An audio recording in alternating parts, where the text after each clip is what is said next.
আমার কথা শেষ হয়নি। সাবির আলীর কোনো চামচাগিরি চলবে না। চামচাগিরি করছি না।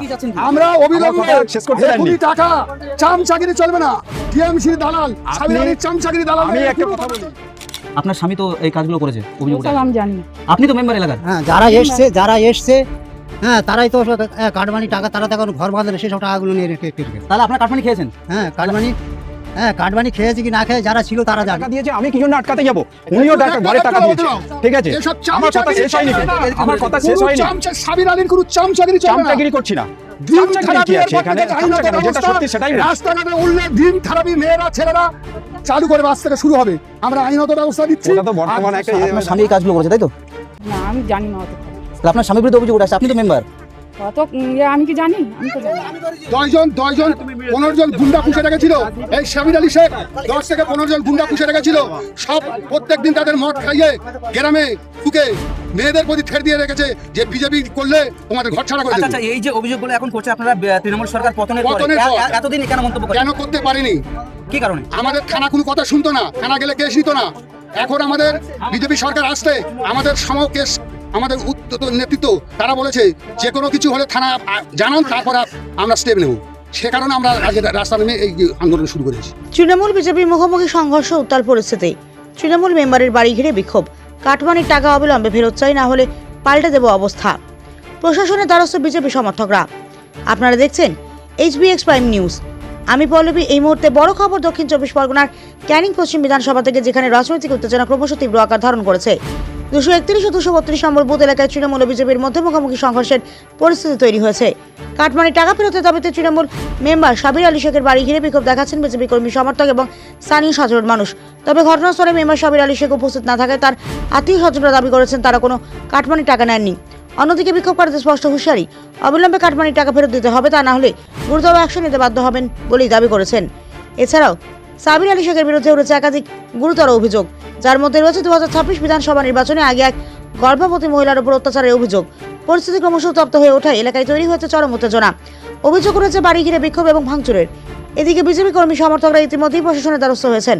তাদের দাবি অভিযুক্তকে অবিলম্বে গ্রেপ্তার করতে হবে এবং সাধারণ মানুষের কাছ থেকে নেওয়া কাটমানির টাকা দ্রুত ফেরত দিতে হবে।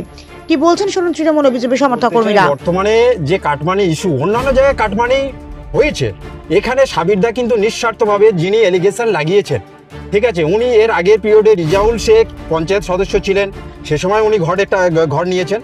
পরে যখন সরকার ওনার নামে আবার ঘর ইস্যু করে, সাবিরদা চেয়েছিল আমি নিঃস্বার্থ, সরকার টাকা দিয়েছে, আমি কি জন্য আটকাতে যাব?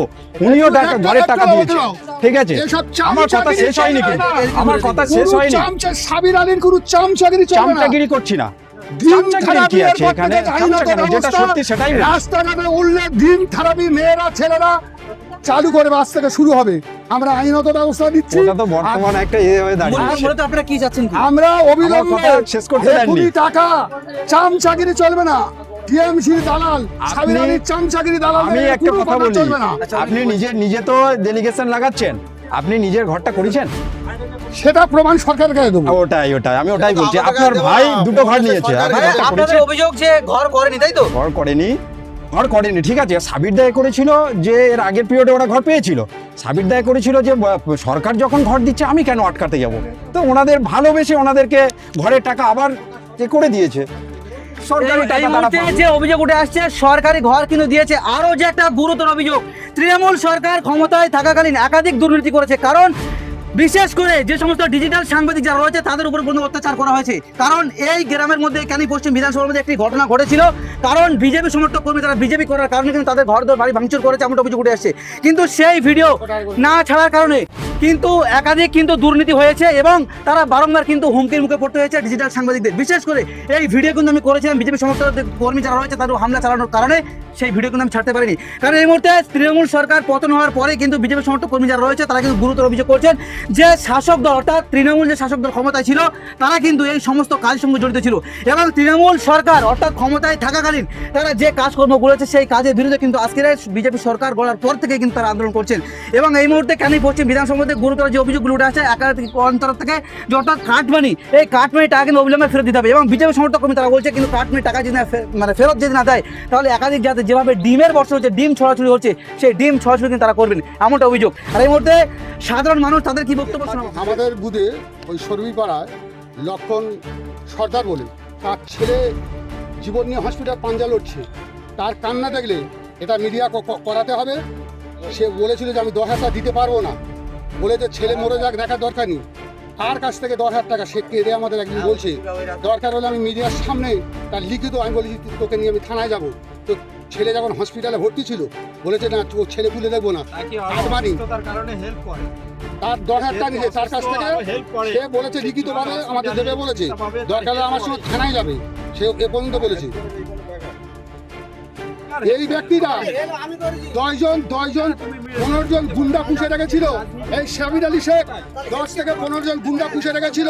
সব প্রত্যেক দিন তাদের মদ খাইয়ে গ্রামে ঢুকে মেয়েদের প্রতি ঠের দিয়ে রেখেছে যে বিজেপি করলে তোমাদের ঘর ছাড়া করে আচ্ছা দেবো। আচ্ছা, এই যে অভিযোগগুলো এখন করছে আপনারা তৃণমূল সরকার পতনের পরে পতনের পর। এতদিন কেন মন্তব্য করেন? কেন করতে পারেনি?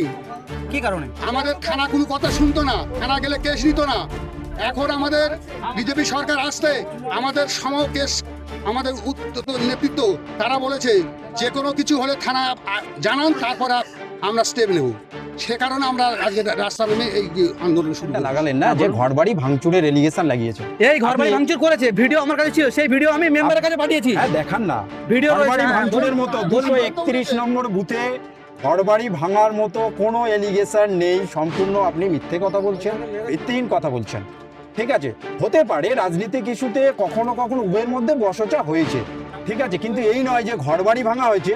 অন্যান্য বুথে হতে পারে, ঠিক আছে, আমি বলছি না, ওটা জানা নেই আমার, কিন্তু আমি আমার বুথের কথা, আমি এখানকার সদস্য, আমি সেই হিসাবে বলতে চাই এখানে ওরকম কোনো এলিগেশন নেই। অন্যান্য যে বুথে ঘরবাড়ি শুনুন, ভাঙা ক্যানিং, হয়েছে। এই ক্যানিং পশ্চিম বিধানসভা সেটা বলতে পারবো। ভোটের আগে সেটা একজন বলতে পারবো। গর্ভবতী মহিলা এখানে তাদের পরিবার জানি না, সদস্য আমি রয়েছে। সেটা বলছি, তা আমি তারা জানি না, অভিযোগ যেটা করেছে। জানা নেই, আপনার জানা থাকতে পারে, কিন্তু আমার আপনি বুথে মার খেয়েছিলেন? আমার নাম সাইফুল রাসুল, আমি কাজ করতে এসেছি বাপি ঘোষের বাড়ি থেকে। হাবিজ থেকে এখান থেকে মাল ডাল খেয়ে গিয়ে আমার ওপর থার দিয়ে, আর মুজাফফর ও আমার ওপর থার দিয়ে ওখানটা গিয়ে পানি থেকে আমার জলেতে উঠতে দেয়নি, তারই ওপর ওখানে মারধর করেছে। তারই ওর ঠেকাতে প্রশাসন এসে ওখানটা একটু ঝামেলা মিটেছে। ফের আর একটা ব্যক্তির তার ওর হচ্ছে গিয়ে মন্দিরও ভেঙেছে, মন্দিরও ভেঙে সে এখানে গন্ডগোল করেছে। আপনি ভুল ওরা কথা পাল্টা বলছেন। করেছে। মন্দির ভাঙার ইস্যু, হ্যাঁ, ভুল কথা নিয়ে ইস্যু কেন হ্যাঁ, নিয়ে আসছেন? মেরেছিল আমার বৌমাকে, গর্ভবতী মহিলাকে মারধর করেছে, থানায় এফআইআরও হয়েছে। কিন্তু বড়বাবু প্রশাসন দিকে এমন একটা সিস্টেম করেছে, রাতারাতির মধ্যে হচ্ছে বেল দিয়ে দিয়েছে, বেল জামিন করে দিয়েছে। কিন্তু আমি তাতেও শুনিনি, কোর্ট তো কার কথা শুনবে না। কিন্তু আমি ভারতীয় জনতা পার্টি করি, এই বিজেপি রাজ্যের যে বুথ সভাপতি, এর কারণে আমাকে মারধর করেছে। তা এটা কাটমানি আমরা প্রশাসন এবং আমাদের যে পঞ্চায়েত সদস্য আছে তাদের কাছে আমরা বলেছি, এবং হচ্ছে যে তিনি সে স্বামী ছিল তার কাছে আমরা বলে যাচ্ছি, যদি না এই কাটমানি ফেরত পায় সাধারণ মানুষ, তার আমরা উচ্চ শিক্ষা দেব, এবং আমরা যা করার করব। প্রশাসনের কাছে আমরা দাবি করছি অতিলম্বে যেন এই কাটমানি টাকাটা ফেরত পায় সাধারণ মানুষ, আমরা তাতেই কৃতজ্ঞ হয়ে থাকবো।